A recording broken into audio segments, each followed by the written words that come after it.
Starscape Chronicles Shorts, Number 8, 381 AC. Prime, Planetary Sector Alpha 001, the Palace of the Imperator. This is your final chance to speak. Well, deep in the hollers beyond Gravelbed, where tall mountains stood atop ore veins deep, I grew up in the home of miners. The human male in a soiled uniform began. With calloused hands from decades of toil, they held me upon a knee, telling tales of digging down and finding treasures. Even as I got older, gathering around the hearth fire on cold winter nights remained a favored pastime. Pa would spin up stories about the subterranean camaraderie, sharing laughs and stories themselves as they wrestled the raw fabric of civilization from the dark out into the light. Ma was long gone by then. The mines were riddled with dangers, he continued uninterrupted. Risky, delving into the forgotten bowels of a world. Those not ever mindful of the dangers lurking within might not find themselves departing the depths. Pa's face would brighten as he recalled striking a rich ore vein that exposed a megalode, and he remained proud that he did real work to provide for his family, even when I was all that remained. Someone behind him cleared their throat, but the man pressed on. Ma hadn't been killed down in the ground, you see. Rough from her life made her no less beautiful, more so in a way, and other men passing through often took notice. She noticed them too, and one day, when one left, she vanished as well. Me too little to understand, my uncle started coming around more, after about a year. Then in 3 he married, and in 5 I had a baby cousin. Pa and I helped them raise little Jimmy, same as Uncle T and Aunt Pam helped Pa with me. After another 5 years, more or less grown up by then, I too went down into the mines, prepared for it all my life. It were mostly what I expected, he continued, amending. While the hard work etched itself into all our faces, like the rock itself, those around me never failed to soften when life warranted affection. I'm told there are other mines on other worlds where that ain't true. Maybe Ma wound up on one of them.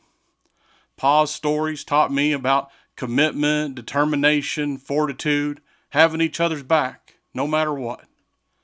As I continued to age, wizen and work, I suspected that his inspiration and motivation came from deeper within himself than the mines. As the Commonwealth descended into civil war, we got our taste. Boss man assassinated by some kind of witch or something, but the mines went on.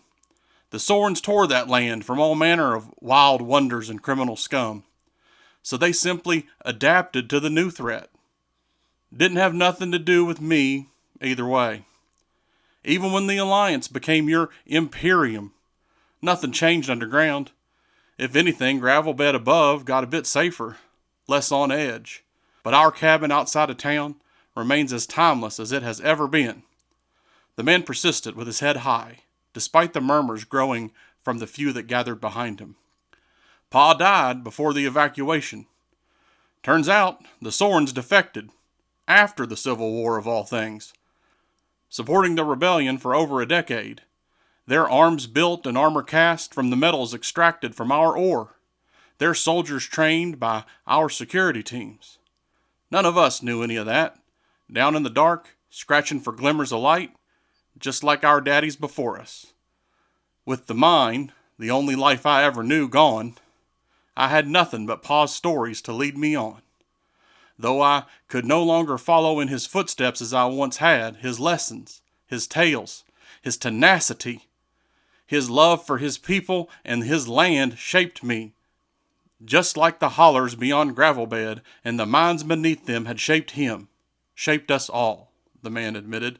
I got trained, and I fought, side by side with the men and women that had always been at my side. And now I stand before you, the mighty Imperator, as the lone survivor of my band. And you want me to trade my values for my life? Ma running off didn't break Pa, didn't break me. You've taken everything from me.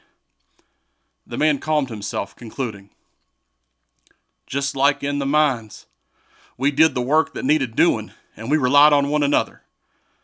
I don't know nothing about the rebellion worth telling, and as a matter of honor, I would gladly die, keeping even whatever little bit of whatever I got, that I might keep you from knowing it.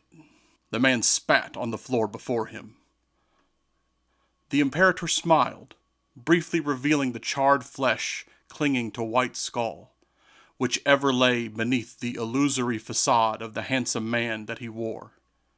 He too had once seemed destined for a mine, but men who had dared pull the strands of fate had changed his course, and he had taken the reins from them to become something the cosmos had not seen in over 100,000 years. Flaming halo hovering above his head, the Imperator rose from his gilded throne, speaking. Already I can see the thoughts you refuse to speak, swirling and twisting within your mind. They are your mind. Yet I must applaud your character. As the Imperator continued to descend the marble dais, he felt the man's fear rise and fall, self-controlled. Although you have failed, I will grant you this boon. The most powerful being in the cosmos leaned forward to whisper into the ear of the simple man. To die at my hand, knowing that you have betrayed nothing and no one, which is, alas, far more than I can say for myself. Flame shone in both of their eyes. Just a flicker. The miner's son turned rebel soldier collapsed to the floor, dead. The Imperator shed a solitary tear. Thank you for tuning in to another Starscape Chronicles shorts.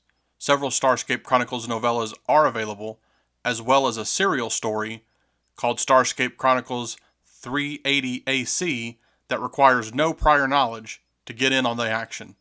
Please check them out today. This has been the creator of the Starscape Chronicles, Jeremiah D. McRoberts. Thanks.